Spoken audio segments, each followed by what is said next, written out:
तो आज हम लोग हमारी 12th फिजिक्स की बुक से 10th नंबर का यूनिट स्टार्ट करने जा रहे हैं, जिसका नाम है magnetic fields due to electric current. Okay, ये यूनिट आज हम स्टार्ट करेंगे और इसे समझेंगे। इसके बारे में थोड़े से बेसिक कॉन्सेप्ट को आज हम लोग समझेंगे, है ना। इससे पहले कि हम इस यूनिट को स्टार्ट करें, सबसे पहले हम लोग ये समझते हैं कि ये जो मैग्नेट होता है, ये मैग्नेट क्या होता है। चलो इसे समझते हैं पहले। हालांकि आपने 10th क्लास में मैग्नेट को बहुत अच्छे से पढ़ा हुआ है ना, लेकिन इस यूनिट में हम लोग मैग्नेट की उतनी ही इन्फॉर्मेशन या उतने ही कॉन्सेप्ट को समझेंगे जितनी कि हमको इस यूनिट में ज़रूरत है। आने वाला जो यूनिट है हमारा आगे, जिसका नाम है मैग्नेटिक मटेरियल, उसमें हम लोग और ज़्यादा डिटेल में मैग्नेट को समझेंगे। ओके, तो चलो, आपको पता है एक मैग्नेट का ये एक बार मैग्नेट है, इसका एक पोल होता है नॉर्थ पोल और एक पोल होता है साउथ पोल, है ना। हमने इलेक्ट्रोस्टैटिक में पढ़े थे कि दो चार्ज होते हैं, एक होता है पॉजिटिव चार्ज और एक होता है निगेटिव चार्ज, है ना। फील्ड हमेशा पॉजिटिव चार्ज बनाता है और निगेटिव चार्ज पर वो टर्मिनेट करता है। ऐसे ही होता है ना, यहाँ पर ये फील्ड ख़त्म हो जाती है, टर्मिनेट हो जाती है ना। उसी तरह जो मैग्नेट है, वो मैग्नेट भी अपने अतराफ फील्ड तैयार करता है। अपने अतराफ मैग्नेट भी क्या बनाता है, फील्ड बनाता है। और इन दिस केस, ये मैग्नेट के केस में ये जो फील्ड है ये हमेशा नॉर्थ पोल बनाता है और साउथ पोल पर ये आके ख़त्म नहीं होती है। हाँ, ये ख़त्म नहीं होती, हाँ बताता हूँ आगे। तो ये नॉर्थ पोल से शुरू हुआ, इसलिए मैंने इसकी डायरेक्शन ऐसी बनाई, है ना। तो मैग्नेट के बाहर इलेक्ट्रिक फील्ड की डायरेक्शन नॉर्थ पोल से साउथ पोल की तरफ होती है, ठीक है, नॉर्थ पोल से साउथ पोल की तरफ। और मैग्नेट के अंदर, मैग्नेट के बाहर कहाँ से, नॉर्थ पोल से साउथ पोल की तरफ होती है डायरेक्शन मैग्नेटिक फील्ड की। और मैग्नेट के अंदर साउथ से नॉर्थ की तरफ होती है, मैग्नेट के अंदर साउथ से नॉर्थ की तरफ होती है। आप इसे एक सर्कल की तरह ध्यान में रखिए। यहाँ पर ये एक सर्कल है, ये नॉर्थ पोल है और ये साउथ पोल है। बाहर नॉर्थ से साउथ होगी और अंदर साउथ से नॉर्थ होगी। ये हो गया आउटसाइड और ये हो गया इनसाइड। समझ में आ गया? यानी कि ये एक क्लोज लूप की तरह काम करती है। मैग्नेटिक फील्ड क्या होती है, एक क्लोज लूप की तरह होती है। ये मैंने आपको एग्जांपल से समझाने की कोशिश किया है, ठीक है। चलो आओ इसको और थोड़ा देखते हैं हम लोग। मैग्नेट, जैसा कि ये जो आपको शेप दिख रहा है, ये हॉर्स शू मैग्नेट या यू शेप मैग्नेट कहलाता है, ये वाला मैग्नेट। और ये एक बार मैग्नेट है ना। इसकी डिज़ाइन के हिसाब से इसके नाम है और कुछ भी स्पेशल नहीं है।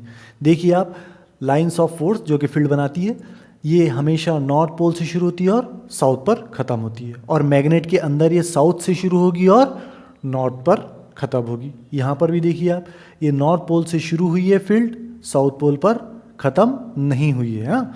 फिर मैग्नेट के अंदर साउथ से नॉर्थ की तरफ गई है, ये मैग्नेट के अंदर साउथ से नॉर्थ की तरफ है, क्लोज लूप बनाता है ना। अब यहाँ पर ये जो डायरेक्शन है, ये क्लॉकवाइज डायरेक्शन है। मैग्नेटिक फील्ड को यहाँ पर उसने कैसा बताया है, एक क्लॉकवाइज डायरेक्शन। तो क्या ये हमेशा क्लॉकवाइज डायरेक्शन होगी? नहीं, हमेशा क्लॉकवाइज डायरेक्शन नहीं होगी। अगर मैग्नेट की साइड चेंज कर दें हम लोग, यहाँ देखिए आप, यहाँ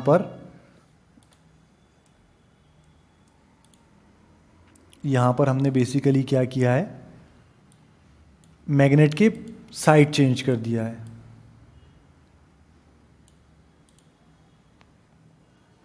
देखिए यहाँ नॉर्थ से साउथ की तरफ गई तो हमने इसको क्लॉकवाइज कहा, है ना, क्लॉकवाइज। और यहाँ नॉर्थ से साउथ की तरफ ही है, लेकिन हमने बस पोल चेंज कर दिए है ना, ये मैग्नेट को पलटा दिया है। तो अब यहाँ एंटी क्लॉकवाइज डायरेक्शन में होगी। समझ में आ गया? हाँ। तो एक बात आपको बहुत, ये जो पूरा मैंने बताया है उस पर से एक बात आपको ध्यान में रखना है कि मैग्नेटिक फील्ड जो है वो एक क्लोज लूप की तरह होती है, एक क्लोज लूप की तरह होती है। और इसकी डायरेक्शन क्लॉकवाइज भी हो सकती है और एंटी क्लॉकवाइज भी हो सकती है। बस इतनी ही हमने को मैग्नेट की और मैग्नेट की इंफॉर्मेशन की ज़रूरत है। अच्छा, थोड़ा सा और एक दो बात और मालूम कर लेते हैं मैग्नेट के बारे में। इस फील्ड में अगर अपन किसी मान लीजिए ये जो साउथ पोल है, इसको यहाँ से उठाया मैंने ये मैग्नेट को और यहाँ पर लाकर ऐसा रखा, तो क्योंकि ये दोनों सेम पोल है, ये भी साउथ पोल है और ये भी साउथ पोल है, तो दोनों सेम पोल हो गए, तो ये एक दूसरे को क्या करेंगे, बोलो जल्दी से, रिपेल करेंगे, है ना। लेकिन अगर ये एक साउथ है, एक साउथ पोल है और एक नॉर्थ पोल है ना, और इस हाल में क्या करते हैं, दोनों एक दूसरे को अट्रैक्ट करेंगे, है ना। समझ में आ गया। सेम पोल है तो रिपेल करते हैं एक दूसरे को, और यहाँ पर अगर हम नॉर्थ पोल ला लेंगे तो इस वक्त ये एक दूसरे को क्या करेंगे, अट्रैक्ट करेंगे। ये बात आपको तो मालूम होगी, हर किसी को मालूम है ना। इस यानी कि इस फील्ड में अगर हम कोई भी मैग्नेटिक मटेरियल को लाके रखेंगे, काय की फील्ड में, मैग्नेटिक फील्ड में, अगर कोई भी मैग्नेटिक मटेरियल को लाके रखेंगे, एक आधा मैग्नेटिक मटेरियल जैसा कि कैंपस का नीडल। अब ये कैंपस क्या होता है बता देता हूँ मैं आपको। कैंपस नहीं, कंपास। तो आपको एक कंपास दिख रहा है, पुराने ज़माने में गूगल मैप नहीं हुआ करता था तो लोग इसके ज़रिए डायरेक्शन मालूम करते थे, है ना। तो ये जो कंपास का जो नीडल दिख रहा है ना आपको, ये एक मैग्नेटिक मटेरियल होता है, मैग्नेट का बना हुआ होता है, ठीक है। अब अगर इस कंपास को उठाकर हम लोग यहाँ लेकर आएंगे तो इसके कंपास की जो नीडल होगी उसके अंदर मूवमेंट होगी। क्यों मूवमेंट होगी, क्योंकि वो फील्ड में है। आई बात समझ। जिस तरह एक चार्ज को, ये चार्ज है और ये इसकी फील्ड है ना, सेम कॉन्सेप्ट है, ओके। अब इस चार्ज के अंदर कोई अपोजिट चार्ज को या सिमिलर चार्ज को लाके रखेंगे तो सिमिलर चार्ज एक दूसरे को रिपेल करेंगे और अट्रैक्ट चार्ज, और सेम चार्ज एक दूसरे को अट्रैक्ट करेंगे, है ना। उसी तरह यहाँ पर भी होगा। समझ में। इस फील्ड में अगर हम मैग्नेटिक मटेरियल को लाके रखेंगे तो वो क्या करेगा, कुछ ना कुछ मूवमेंट बताएगा। आपने बचपन में मैग्नेट से बहुत खेला होगा। ये मैग्नेट है और इसके पास अगर आप कोई भी लोहे वगैरह के, मेटल के टुकड़े इसके पास लाके रखोगे तो इसको अपनी तरफ अट्रैक्ट करता है। वो वही सेम मैग्नेट है, ठीक है, कोई स्पेशल नहीं है।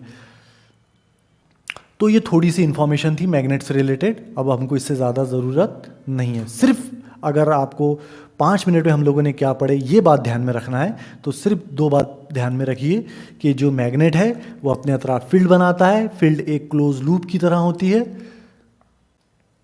जो हमेशा नॉर्थ पोल से शुरू होता है, साउथ पर टर्मिनेट नहीं होता है, फिर मैग्नेट के अंदर साउथ से शुरू होकर नॉर्थ पे शुरू होता है, यानी कि क्लोज लूप फॉर्म हो गया। आई बात समझ में। इस क्लोज लूप अब यहाँ पर नॉर्थ कर देते, यहाँ साउथ कर देते, तो इसकी डायरेक्शन अब ऐसी होगी, है ना। तो ये जो फील्ड है ये क्लॉकवाइज डायरेक्शन में भी हो सकती है और एंटी क्लॉकवाइज डायरेक्शन में भी हो सकती है, फील्ड की डायरेक्शन। That's it. अब चलो, अब हम बढ़ते हैं हमारे सिलेबस की तरफ। Magnetic field due to electric current. चलो अब बढ़ते हैं हम लोग सिलेबस की तरफ। अब देखो, अगर आपको इलेक्ट्रोस्टैटिक याद होगा तो मैंने इलेक्ट्रोस्टैटिक पढ़ाते वक्त आपसे एक बात कहा था कि इलेक्ट्रोस्टैटिक बोले तो सेकंड पेपर का फादर है। सारे यूनिट जो है इसी बेसिक इलेक्ट्रोस्टैटिक के बेसिक कॉन्सेप्ट से ही शुरू हो गए, है ना। तो ये यूनिट भी हमारा अभी तक तो उसी कॉन्सेप्ट से शुरू हुआ, देखिए चार्जेस वगैरह। अब देखिए, इलेक्ट्रोस्टैटिक की बात करते हैं अगर हम, तो इलेक्ट्रोस्टैटिक में हमने पढ़े थे चार्जेस एट रेस्ट। जब कोई चार्ज पार्टिकल रेस्ट पे होता है तब वो हमें कौन कौन सी प्रॉपर्टी बताता है और उस रेस्ट पे रहने वाले चार्ज के ऊपर कौन कौन सी फोर्स एक्ट करती है, ये हम लोगों ने स्टडी किए थे इलेक्ट्रोस्टैटिक में, है ना। अब हम लोग क्या पढ़ने वाले हैं, magnetic field due to electric current में। अब हम ये पढ़ने वाले हैं कि जब चार्ज मोशन में होता है, काय में होता है, जब चार्ज मोशन में होता है, यानी कि इसके पास क्या होती है, कुछ ना कुछ वेलोसिटी होती है, तब ये कौन कौन सी प्रॉपर्टी शो करता है और इस मूविंग चार्ज के ऊपर कौन कौन सी फोर्स एक्ट होती है, अब हमको ये पढ़ना है। तो बेसिकली हमको क्या पढ़ना है, now we consider the forces between the charges in motion. Charges का अब मोशन में स्टडी करना है हमको। तो आपको मैग्नेट के बारे में थोड़ी बहुत आइडिया होगी। अब देखो क्यों मैंने पढ़ाया है। अब आते हम लोग हमारी मुद्दे की बात पर, अब आते हम लोग हमारे टॉपिक पर। तो एक साइंटिस्ट थे जिनका नाम था हंस क्रिश्चियन ऑरस्टेड, और ये स्टडी कर रहे थे करंट पर। ये वायर है, हाँ, ये जो आपको जाता हुआ दिख रहा है ना, ए से बी पर ये वायर है, और इधर कहीं उसके कहीं ना कहीं बैटरी अटैच होगी जिसमें से करंट फ्लो हो रहा होगा। और इस करंट की स्टडी कर रहे थे ऑरस्टेड, साइंटिस्ट, बहुत बड़े साइंटिस्ट थे। और जहाँ से करंट जा रहा था उसके आसपास कहीं ऐसी एक नीडल रखी हुई थी, मैग्नेटिक नीडल। अभी ऊपर हमने देखे, मैग्नेटिक फील्ड में आने से क्या होती है, डिफ्लेक्ट होती है, मूवमेंट होता है नीडल में, है ना। ओके, तो उन्होंने क्या देखा कि जब करंट इस वायर में से पास हो रहा है तो ये नीडल डिफ्लेक्ट कर रही है। आई बात समझ में? अगर से नीडल डिफ्लेक्ट कर रही है, अगर से नीडल में मूवमेंट हो रहा है तो ज़रूर आसपास कहीं ना कहीं मैग्नेटिक फील्ड होगी। अगर मैग्नेटिक फील्ड होगी तो ज़रूर आसपास कहीं ना कहीं मैग्नेट होगी। लेकिन उन्होंने आसपास देखा तो वहाँ कोई मैग्नेट नहीं था। तो फिर ये बगैर मैग्नेटिक फील्ड के ये जो कंपास की नीडल है ये डिफ्लेक्ट कैसे हुई, उनके दिमाग में सवाल आया। तो उन्होंने देखे कि ये नीडल तभी डिफ्लेक्ट हो रही है जब इस करंट, इस वायर में से, ये जो वायर है इसमें से करंट पास हो रहा है, तब ये नीडल क्या हो रही है, डिफ्लेक्ट हो रही है ना। जब वो करंट बंद कर देते थे तो ये वापस अपनी जगह पर आ जाती थी, और फिर जैसे ही ये इसमें से करंट पास करते थे नीडल डिफ्लेक्ट होना शुरू हो जाती थी। तो उनको इस बात से, इस एक्सपेरिमेंट से ये बात समझ में आई कि जब चार्जेस मोशन में होते हैं, यहाँ पर है ना करंट बोले तो charges in motion is called current, है ना। तो जब ये चार्जेस मोशन में होते हैं तब वो अपने अतराफ मैग्नेटिक फील्ड भी बनाते हैं। ये बात उनके समझ में आई और ये बहुत ही बड़ी डिस्कवरी मानी जाएगी। वो अपने अतराफ क्या बनाएगी, मैग्नेटिक फील्ड। यानी कि अगर एक चार्ज रेस पे ध्यान में रखो, एक एक पॉइंट, आपको आगे बहुत ज़्यादा मैग्नेटिक फील्ड और ये जो मैं पढ़ा रहा हूँ इसके कॉन्सेप्ट बहुत काम में आएंगे आगे। इसके बाद इलेक्ट्रोमैग्नेटिक इंडक्शन है, मैग्नेटिक इंडक्शन, उसमें भी इसके कॉन्सेप्ट बहुत ध्यान में आएंगे। ये जो पेपर, सेकंड पेपर है ना, इसके सारी यूनिट एक दूसरे पर डिपेंड है, इसलिए एक एक बात ध्यान में रखो, है ना। तो क्या बात हमको समझ में आई, क्या ऑरस्टेड सर को समझ में आई बात कि जब चार्जेस मोशन में होते हैं तब वो अपने अतराफ क्या बनाते हैं, मैग्नेटिक फील्ड बनाते हैं, और इस फील्ड में ये नीडल आई तो ये डिफ्लेक्ट हुई। तो आप बुक पर सबसे पहला पॉइंट लिखो, जिस लैंग्वेज में भी लिखना चाहते हैं लिखो, मैं यहाँ इंग्लिश में लिख रहा हूँ कि स्टेशनरी चार्ज प्रोड्यूस, अगर चार्ज स्टेशनरी है, इलेक्ट्रोस्टैटिक, हाँ, अगर चार्ज स्टेशनरी है तब वो अपने अतराफ सिर्फ क्या बनाएगा, रेस्ट पर या रुका हुआ चार्ज अपने अतराफ क्या बनाएगा, सिर्फ इलेक्ट्रिक फील्ड। लेकिन अगर ये मोशन में है, अगर चार्ज मोशन में है तब a moving charge produce both electric field as well as magnetic field. समझ में आया? इंपॉर्टेंट पॉइंट है, लिखो ये पहला पॉइंट, ठीक है। उम्मीद है आपको समझ में आ गया होगा। फिर से, अगर चार्ज रुका हुआ है तो वो सिर्फ इलेक्ट्रिक फील्ड बनाता है, लेकिन अगर वो मोशन में है तो वो इलेक्ट्रिक और मैग्नेटिक फील्ड दोनों बनाता है। समझ में आ गया? हाँ, ये मैग्नेटिक फील्ड वही है जो एक मैग्नेट बनाता है, हाँ, दोनों सेम ही है। ओके, चलो अब दूसरा पॉइंट समझते। धीरे धीरे एक एक पॉइंट हमको समझना है, जिससे कि हमारा इस यूनिट का पूरा बेसिक क्लियर हो जाएगा। अब देखो, ये जो मैंने यहाँ पर एक ऐसी तीर की ऐसी लाइन बनाया है, ये हमारा एक वायर है जिसमें से करंट पास हो रहा है। तो ऐसा वायर जिसमें से करंट पास होगा हम उसे कहेंगे करंट कैरिंग कंडक्टर। क्या कहेंगे? Current carrying conductor. हाँ, ध्यान में रखना, करंट कैरिंग कंडक्टर किसे कहते हैं, जिस वायर में से करंट पास हो रहा हो। अब देखिए, ये पॉइंट ए से बी की तरफ करंट पास हो रहा है। अब अगर इसमें से करंट पास हो रहा है तो जब चार्जेस फ्लो होते हैं तो अपने तरफ मैग्नेटिक फील्ड बनाते हैं, है ना। तो ये वायर में से भी चार्जेस फ्लो हो रहे हैं, flow of charges is called as current. तो इसके तरफ भी मैग्नेटिक फील्ड बनेगी, कुछ ऐसी मैग्नेटिक फील्ड बनेगी इसके तरफ, है ना, चारों तरफ ऐसी मैग्नेटिक फील्ड बनेगी। अब इस मैग्नेटिक फील्ड की डायरेक्शन क्या होगी?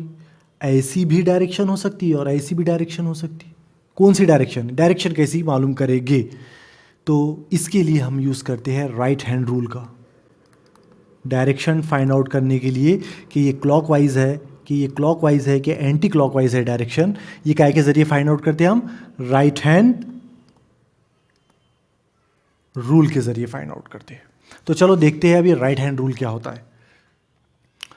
तो राइट हैंड रूल क्या होता है और इससे हम डायरेक्शन कैसे फाइंड आउट करते हैं ये हमें सीखना है। हाँ, ये जो करंट फ्लो हो रहा है इसके अतराफ जो मैग्नेटिक फील्ड तैयार होती है, इस मैग्नेटिक फील्ड की डायरेक्शन हमको फाइंड आउट करना है, उसके लिए हम राइट हैंड रूल का इस्तेमाल करते हैं। चलो, तो सबसे पहले अपना जो सीधा हाथ है उसे ऐसा रखो, रखो जल्दी से, रख लिए। अब इसके बाद क्या करो, इस हाथ को एक एंगल में मोड़ दो। पहले हाथ आपका ऐसा था, अब आपने उसको मोड़कर ऐसा कर दिए। तो ये जो अंगूठा है ये करंट की डायरेक्शन बताएगा। काय की डायरेक्शन बताएगा? करंट की।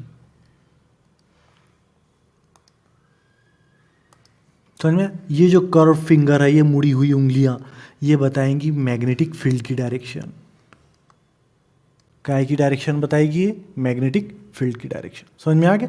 हाँ, तो अभी हमारा ये अंगूठा ऐसा है, ये है ना, और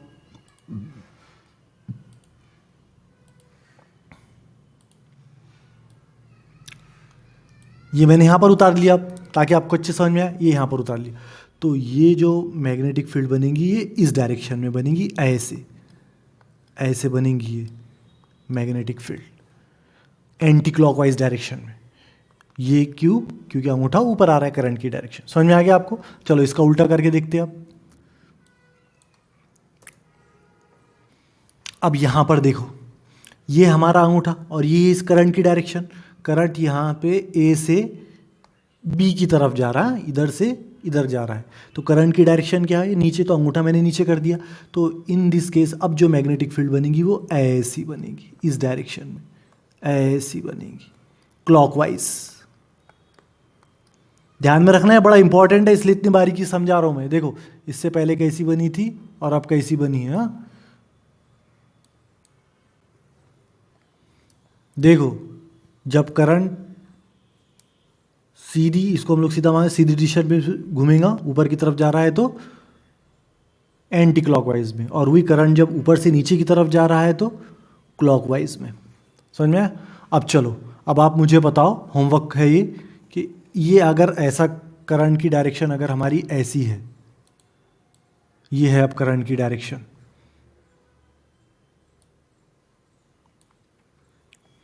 ए से बी की तरफ जा रहा है, तो बताओ मैग्नेटिक फील्ड कैसी बनेगी? दिमाग में इमेजिन करो। हाँ, और उसी तरह ये दो होमवर्क समझ के सॉल्व करने की कोशिश करो इसे।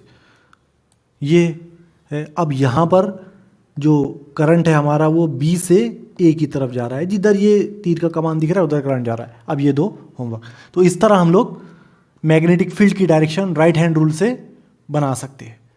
समझ में आया? अब एक और बात देखो, हमने अंगूठे को क्या कहा? करंट की डायरेक्शन, है ना, और ये मुड़ी हुई उंगलियों को क्या और ये जो मुड़ी हुई उंगलियां हैं ये हमें क्या बताती है? मैग्नेटिक फील्ड की डायरेक्शन। ये बताती है हमें करंट की डायरेक्शन। और ये जो पंजा है ना, ये पंजा, हथेली जिसे कहते हैं हम, अब ध्यान में रखना, ये हथेली मैग्नेटिक फोर्स की डायरेक्शन बताती है। ये क्या की डायरेक्शन बताती है? मैग्नेटिक फोर्स, है ना। जैसा कि ये हमारा, मान लो यहाँ पर एक मैग्नेट रखा हुआ है, ये अपने तरफ फील्ड बनाएगा, है ना। ये मैग्नेट रखा हुआ है हमारा, नॉर्थ पोल, अच्छे से बना। तो ये हमारा मैग्नेट रखा हुआ है, ये नॉर्थ से साउथ की तरफ इसकी डायरेक्शन, है ना।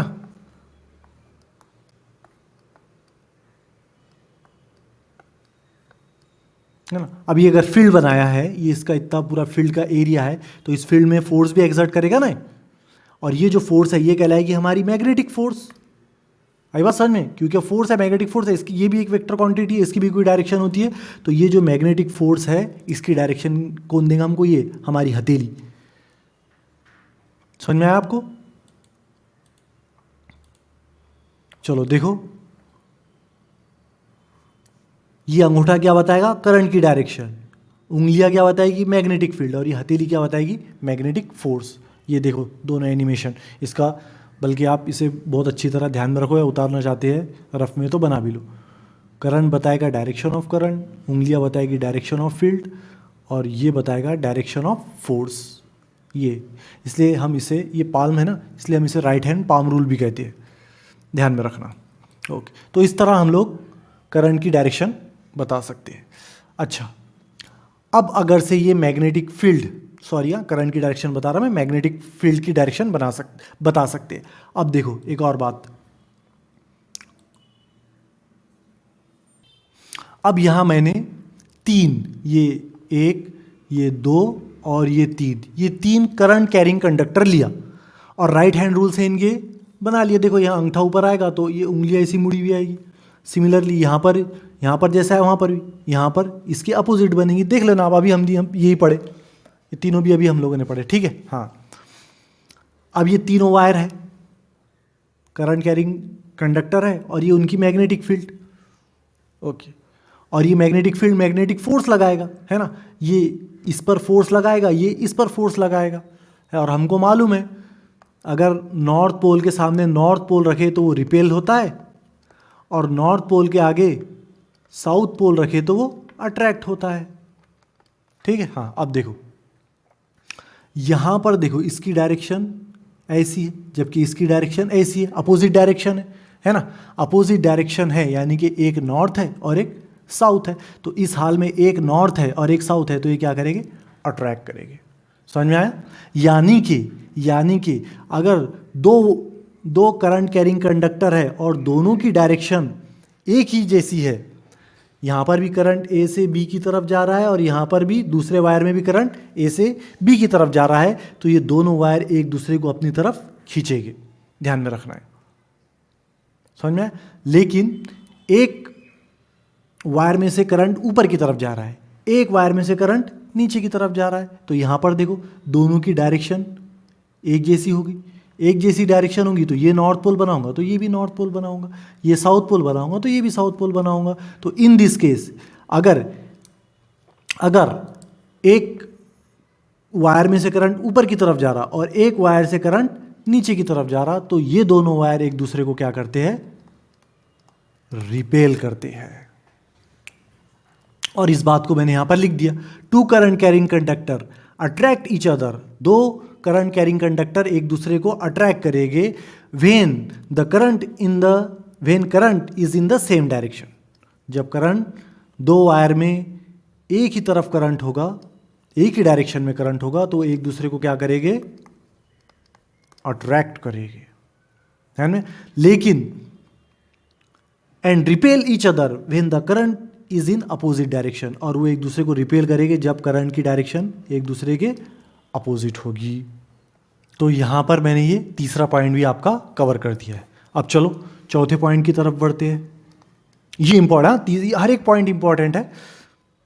अब देखो चौथा पॉइंट हमको क्या बताता है। मान लो ये हमारी कई इलेक्ट्रिक फील्ड है, हाँ, ये इलेक्ट्रिक फील्ड है और उसमें हमने हमारा ये पॉजिटिव चार्ज को थ्रो की, तो इधर कहीं पॉजिटिव चार्ज हो गए और इधर कहीं निगेटिव चार्ज हो गए, और हमने थ्रो काय को करे, पॉजिटिव चार्ज को, तो वो क्या करेगा, ऐसा यहाँ से ऐसा जाएगा और ऐसा मुड़ जाएगा, फिर स्ट्रेट लाइन में मूव करेगा, है ना। और हर वक्त के बाद उसकी जो वेलोसिटी है वो बढ़ेगी, इंक्रीज होगी। चार्ज जैसा जैसा फील्ड में आएगा और जैसा जैसा निगेटिव चार्ज की तरफ आएगा, उसके अंदर क्या पैदा होगा, इस पॉजिटिव चार्ज में क्या पैदा होगा, एक्सेलरेशन पैदा होगा, है ना। आपने ये इलेक्ट्रोस्टैटिक में बहुत अच्छे से पढ़े हैं। यानी कि हम कह सकते हैं कि इलेक्ट्रोस्टैटिक फील्ड जो है वो एक्सेलरेशन प्रोड्यूस करती है और पार्टिकल को एक स्ट्रेट लाइन में मूव करती है। समझ में आ गया? इलेक्ट्रोस्टैटिक फोर्स या इलेक्ट्रोस्टैटिक फील्ड क्या कर सकती है, इलेक्ट्रोस्टैटिक फील्ड क्या कर सकती है, सबसे पहले ये चार्ज को हमारे एक्सेलरेट कर सकती है, और दूसरा ये क्या कर सकती है, बोलो, स्ट्रेट लाइन में जो है चार्ज को मूव कर सकती है, स्ट्रेट लाइन में मूव कर सकती है ना। अब यही सेम चार्ज को हम लोग मैग्नेटिक फील्ड में थ्रो करते हैं, तो ये होगी हमारा मैग्नेटिक फोर्स, ये हो गया हमारा क्या, मैग्नेटिक फोर्स। अभी आप इसको भूल जाइए, सर्कल को।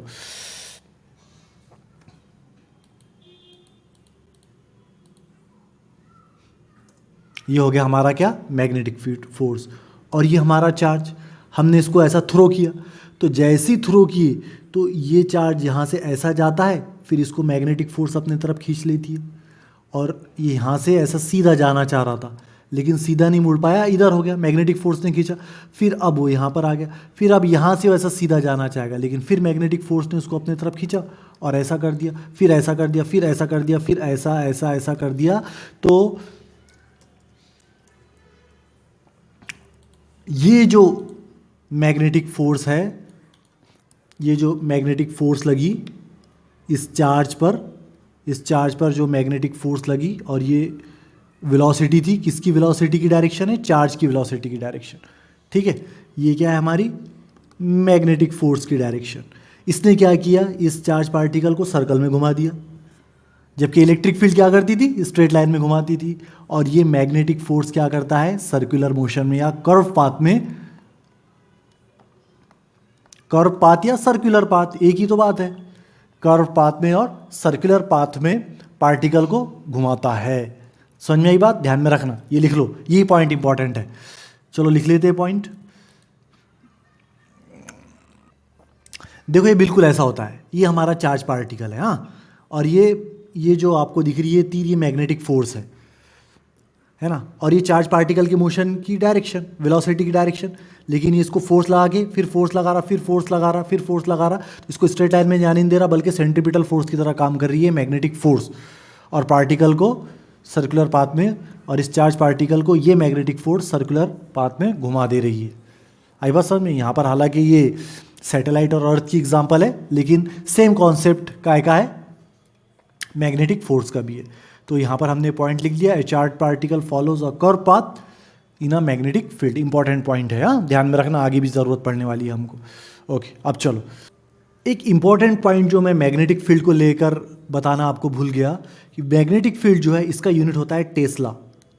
ध्यान में रखना, भूलना मत, बहुत ज़्यादा आने वाला है टेस्ला। मैग्नेटिक फील्ड का यूनिट क्या होता है, टेस्ला। तो यहाँ लिख दिया मैंने, unit of magnetic field in SI system is Tesla and in CGS system it is Gauss. और 8 टेस्ला बोले तो 10⁴ गॉस होता है। समझ गए, ये एक और इंपॉर्टेंट पॉइंट। अब देखो 5th नंबर का पॉइंट, हाँ, अब ध्यान से सुनो, ये बहुत बहुत बहुत इंपॉर्टेंट पॉइंट है अब तक का।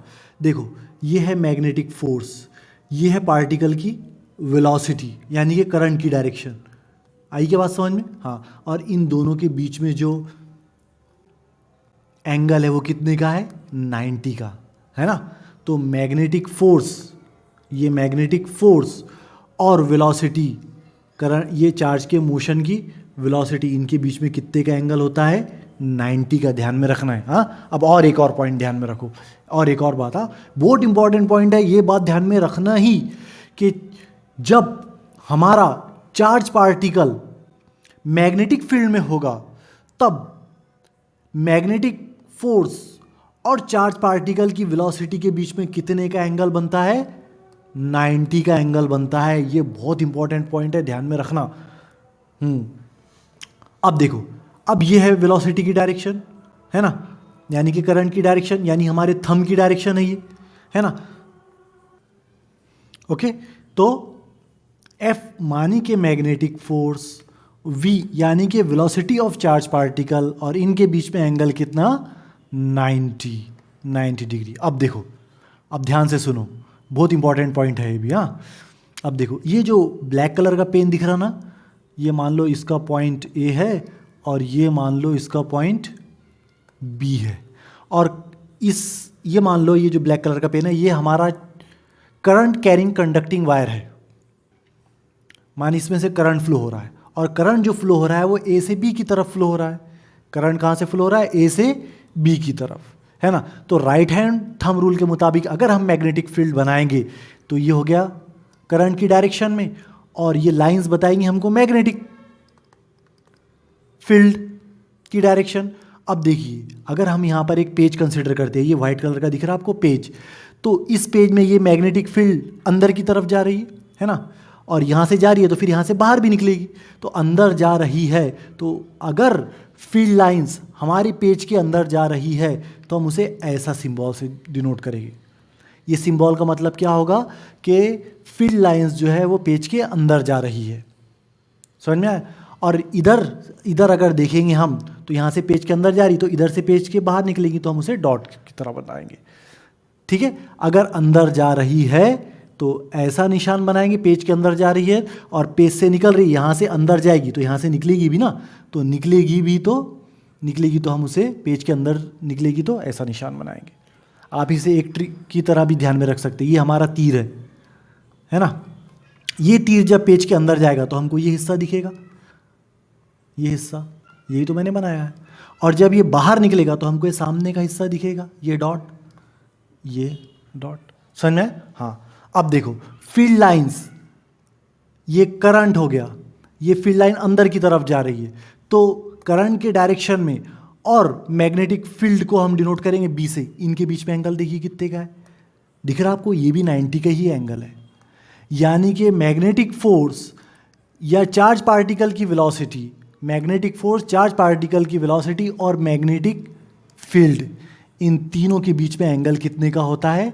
90 का एंगल होता है। ध्यान में रखना है इस बात को, इन तीनों के बीच में क्या होता है? 90 का एंगल होता है। बहुत बहुत बहुत इंपॉर्टेंट पॉइंट है। अगर हम इसकी ग्राफ बनाएंगे तो ये हमारा चार्ज पार्टिकल, ये 90 का एंगल और ये 90 का एंगल, ये बिया इसके और इसके बीच में भी 90 का एंगल, और इसके बीच में भी 90 का एंगल होगा। और ये बिल्कुल वैसे ही रहेंगे जैसे कि एक्स वाई जेड हमारे 3 एक्सिस रहते हैं, है ना, एक्स वाई जेड, और ये तीनों एक दूसरे के ऊपर परपेंडिकुलर रहते हैं। हाँ, वैसे ही रहेंगे। हाँ, ये तीनों की तीनों एक दूसरे के साथ कितने का एंगल बनाएंगे? 90 का एंगल बनाएंगे। हाँ, अब और आगे देखो, अभी तक हमारा ये पॉइंट खत्म। अब देखो, ये हमारा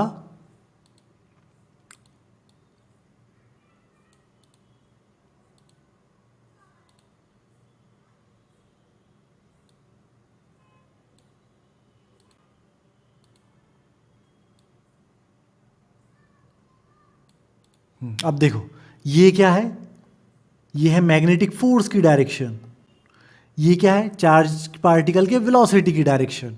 आई बात समझ में? और मैग्नेटिक फोर्स की मैग्नेटिक फील्ड की डायरेक्शन को मैं यहाँ, क्योंकि वो अंदर की तरफ जा रही है, पेज के अंदर की तरफ जा रही है, तो ऐसे निशान से बना देता हूँ। और तीनों के तीनों 90 के एंगल, है ना। अब हमने अभी ऊपर पढ़े हैं कि अगर चार्ज पार्टिकल को इलेक्ट्रिक फील्ड में डाले तो वो एक्सेलरेट होता है, उसके अंदर एक्सेलरेशन पैदा होता है ना। अब अगर हम इस चार्ज पार्टिकल को मैग्नेटिक फील्ड के अंदर डालेंगे तो क्या वो एक्सेलरेट होगा? क्या उसकी वेलोसिटी बढ़ेगी? ये देखते हैं। अब देखो, आप इसे समझो, आप ऐसा हो सकता है क्या? अब देखो, ये हमारी साइकिल है, यहाँ से एंगल हम शुरू करेंगे 10 20 50 यहाँ पर, है ना, यहाँ 90, फिर यहाँ 180, ऐसा एंगल से शुरू करें। देखो नहीं समझ में आया तो इधर देखो, ये हमारी साइकिल है। अगर हम इसको यहाँ पर ऐसा फोर्स लगाएंगे, ऐसे फोर्स लगाएंगे तो ये आगे एक्सेलरेट होगी, पक्का एक्सेलरेट होगी आगे, है ना। ओके, 0 के एंगल में अगर फोर्स लगाएंगे, क्योंकि यहाँ से हमने गिनना शुरू किया है, तो यहाँ पर अभी की इसने और इस साइकिल ने अभी कितने का एंगल बनाया? 0 का एंगल बनाया। 0 के एंगल में फोर्स लगाएंगे तो वो एक्सेलरेट होगी, पीछे से धक्का मारेंगे तो ये आगे बढ़ेगी, एक्सेलरेट होगी। रुकी हुई है गाड़ी तो स्पीड से आगे बढ़ जाएगी। लेकिन अगर ऐसी फोर्स लगाए तो, मतलब इसकी साइकिल की सीट के ऊपर फोर्स लगाए तो, धक्का मारे तो, या इसके चक्के को धक्का मारे तो, फिर, और याद रखो ये मूविंग है, cycle is moving with velocity v, ये ऑलरेडी मूव कर रही है अपने, और इसको धक्का मारे तो ये एक्सेलरेट हो जाएगी, इसकी वेलोसिटी बढ़ जाएगी, इसके अंदर एक्सेलरेशन हो जाएगा। लेकिन ये साइकिल ऑलरेडी मूविंग है और आपने इसके चक्के पर फोर्स लगाया या इसकी सीट पर फोर्स लगाया, तब जो एंगल होगा आपकी फोर्स का और इसकी वेलोसिटी के बीच का, इसकी वेलोसिटी और आपकी फोर्स के बीच में जो एंगल होगा वो 90 का होगा। और इस वक्त साइकिल एक्सेलरेट बिल्कुल भी नहीं होगी, बढ़ के मुड़ जाएगी, टर्न हो जाएगी। ध्यान में रखना इस बात को। हाँ, अगर वेलोसिटी और फोर्स के बीच में, एंगल 0 का होगा तो गाड़ी एक्सेलरेट होगी। लेकिन वेलोसिटी की डायरेक्शन ये है, फोर्स आप इधर से लगा रहे हो, दोनों के बीच में एंगल 90 का है, तो उसका साइकिल के बीच में साइकिल का एक्सेलरेशन नहीं बढ़ेगा, साइकिल की वेलोसिटी नहीं बढ़ेगी, बल्कि साइकिल मुड़ जाएगी, टर्न हो जाएगी। और ऐसा ही होता है, अभी हम लोगों ने पढ़े, है ना। अब यहाँ देखो, ये वेलोसिटी और ये फोर्स, इनके बीच में कितने का एंगल है, 90 का।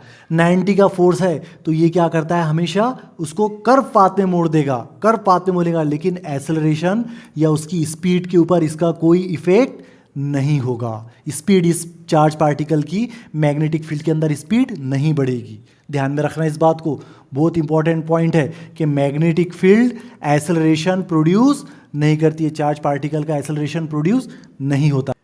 इसलिए हमने यहां पॉइंट लिखा है, the magnetic force may change the direction of motion. ये डायरेक्शन ऑफ मोशन इसने चेंज कर दिया, अभी यहां पर थी, अब ये यहां पर आ गया, फिर ये यहां, फिर ये यहां, इसने डायरेक्शन ऑफ मोशन चेंज कर दिया है। मे change the direction of motion of A charge particle but they can never effect the speed. क्यों स्पीड इफेक्ट नहीं करता है, क्योंकि एफ एम और वी के बीच में कितने का एंगल होता है, 90 डिग्री का एंगल होता है। ये बहुत इंपॉर्टेंट पॉइंट है, आप इसे पिक्चोरिकली यहां पर भी समझ सकते हैं। ये देखिए, ये पार्टिकल है हमारा, ये पार्टिकल की फील्ड की डायरेक्शन, ये करंट यानी कि चार्जेस की वेलोसिटी की डायरेक्शन, और ये मैग्नेटिक फोर्स की डायरेक्शन। ठीक है, यहाँ पर मैंने राइट हैंड रूल को अप्लाई करके ये तीन चीज़ें यहाँ पर अप्लाई किया है। ओके, बस आज के लेक्चर के लिए इतना ही। ये हमारा इंट्रोडक्शन लेक्चर था, इसमें कि कुछ पॉइंट आपके सिलेबस में होंगे और कुछ पॉइंट आपके सिलेबस में नहीं होंगे, लेकिन कॉन्सेप्ट फिजिक्स का एक बहुत ही इंपॉर्टेंट पॉइंट है। जितने बारीकी से आप फिजिक्स को समझेंगे उतना ज़्यादा फिजिक्स पढ़ने में आपको धीरे धीरे मज़ा आएगा। तो चलो आज के लिए इतना ही। फिजिक्स की नोट्स, ये वो पॉइंट्स है सारे जो मैंने आज आपको समझाया, और ये थोड़े बहुत क्वेश्चन आंसर, ये फ़ोटोज़ वगैरह जो इतनी भी हमने आज पढ़े उसके एनिमेशन। देखिए, जैसी फील्ड, यहाँ पर देखिए आप, जैसी फील्ड मैग्नेट बनाता है वैसी ही फील्ड, ये करंट कैरिंग कंडक्टर आपको आगे समझ में आएगा, सोलेनॉइड है, इसके बाहर भी जो फील्ड बन रही है और एक मैग्नेट के बाहर जो फील्ड बन रही है, एक करंट कैरिंग कंडक्टर के बाहर जैसी फील्ड बन रही है वैसी ही फील्ड एक मैग्नेट के बाहर बन रही है, यानी कि दोनों सेम है। ये एनिमेशन को हमने बहुत अच्छे समझा। अर्थ भी क्या है, एक मैग्नेट की तरह बिहेव करता है, ये अर्थ की मैग्नेटिक लाइंस ऑफ फोर्स। तो बताओ यहाँ पर नॉर्थ पोल कौन सा होगा, साउथ पोल कौन सा होगा, क्लॉकवाइज पोल, एंटी क्लॉकवाइज, ये अभी आगे समझ में आने का है। ये भी सब हो चुका है, ये इन और आउट आपको अगर याद होगा तो सबका सब मैंने बता दिया है। चलो फिर।